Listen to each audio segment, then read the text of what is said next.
Well, hello there, folks, and welcome once again to Dave Diggs History, the medical edition, which normally would be coming to you from my hospital, but not today, and perhaps not for quite a number of todays. It's undergoing, shall we say, repairs. We'll just let it go at that. The schoolhouse here, which is where this episode is coming to you from, was essentially donated to me, the use of it, by the headmaster of the school, who said, "Doctor, if you don't have a place because your hospital is undergoing repairs to present your material to your students," he was thinking as a teacher thinks, "then use my schoolhouse. It's undergoing renovations. You can use it if you like." And I took him up on the offer. He's a very nice, very generous man. Some people have even told me we look alike, but I really don't see that. So, class, what will we be discussing today? We've done several episodes on medical sectarianism in 19th century America. We have discussed the Thompsonians, the hydropaths, the eclectics, the herbalists, and today we're going to look at the homeopaths. And we'll start with the father of homeopathy, this gentleman right here. This is Christian Friedrich Samuel Hahnemann.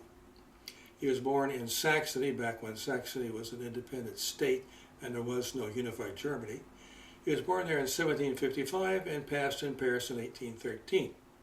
He wanted to become a doctor, and so enrolled in a medical school in Leipzig and another one at another time in Vienna, and got his diploma in 1779.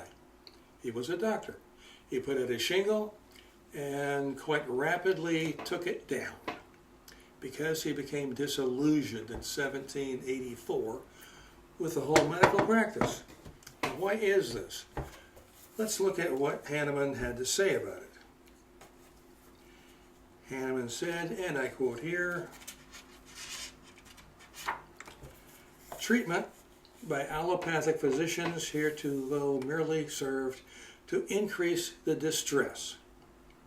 We discussed allopathy before and how there was a lot not to like about it. Minerals and metals, lead, tin, zinc, copper, sulfur, bleeding, purging, puking, can't forget all that. Many of the people responsible for their own individual medical sects that we've talked about in previous episodes had a problem with modern medicine as it was at the time, the so-called regulars, and decided to pursue their own path. Hahnemann did the same. He essentially invented what became known as homeopathy. And he named it homeopathy because of the Greek. I'm going to butcher Greek, I know, but it's hormolos, which means similar, and pathos, which means suffering. So what is homeopathy all about? Homeopathy. Again, turning to Hahnemann, the essential beginnings, the essential doctrine of homeopathy is this, and I quote, "That which can produce a set of symptoms in a healthy individual can treat a sick individual who is manifesting a similar set of symptoms." We'll expound on this momentarily. Early on, as he was developing his philosophy of homeopathy, he attributed many of the diseases to be caused by coffee, and thank goodness that didn't stick. He later changed his philosophy to say that many diseases were caused by psora, P-S-O-R-A, which means the itch. How does this work? How does homeopathy work? Well, going back to what he said about a sick individual and a well individual and medicines, he rationalized if he had a well person and he wanted to induce symptoms of a particular disease to that one person, what would he do? He would give that one person, the well person, the same medication he would give a sick person with the same symptoms in an effort to cure them. But he would give the well person a very, very, very small dose, sometimes as small as 1 part in 100,000. And here's how he would do it. There's a whole process to this. He would take one of the medicinals that he wanted to use, water soluble, and put it in with some water or alcohol, and vigorously shake it, This was called succession. Shake it, and shake it, and shake it, because as it shook, according to him, its medicinal properties increased. So you shook it up and shook it up, and then added more and shook it again, and added more and shook it again. I'd better turn to Mr. Hahnemann again for a more complete description of this. Homeopathic dynamitizations are processes by which the medicinal properties, which are latent in natural substances, while in their crude state, become aroused and then become enabled to act in an almost spiritual manner in our life, our sensible and our irritable fiber. The more you shook it up, the more potent it became. The less of the medicinal you used, the more potent it was, according to homeopathic doctrine. Now, he didn't, as far as can be told, ever visited the United States, but this fellow, Constantine Herring, also from Saxony, did. And he brought with him homeopathy to America in 1833. It caught on with the public because, as in with the other sects, which did not purge, puke, bleed, blister, sticky mercurials, the public thought this has to be good. It has to be better than what we've been doing. It caught off and ran like wildfire. Schools were established. Pharmacies were established along the homeopathic method. The first school was established in Allentown, Pennsylvania.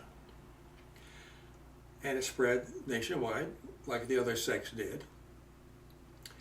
But by the end of the century, the homeopathic movement was running into opposition.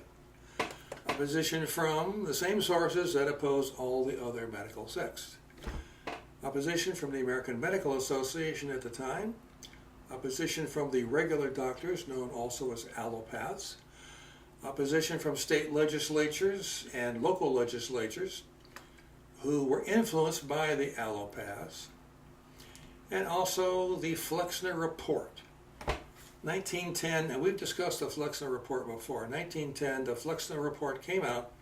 It was a survey of American medical institutions, and it said we can't go on with this many schools for this medical sect, this many schools for that medical sect, and so forth. We need to concentrate things into one body of unified opinion. Well, that's not going to work.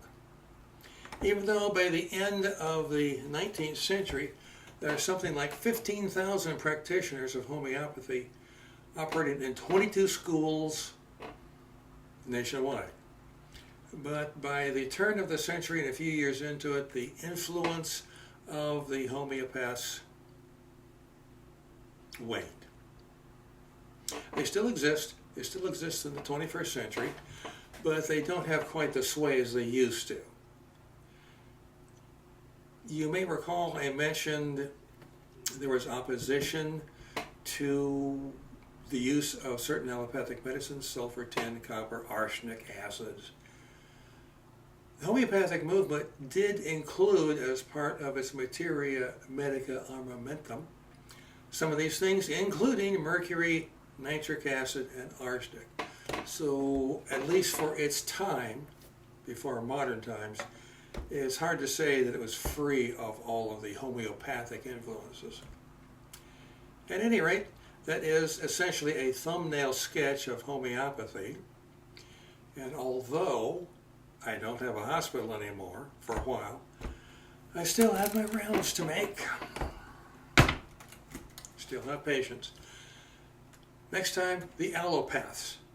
But until our paths cross again, I have the honor to remain your most respectful and obedient servant, Dr. Toombs, coming to you from, again and always, a long time ago.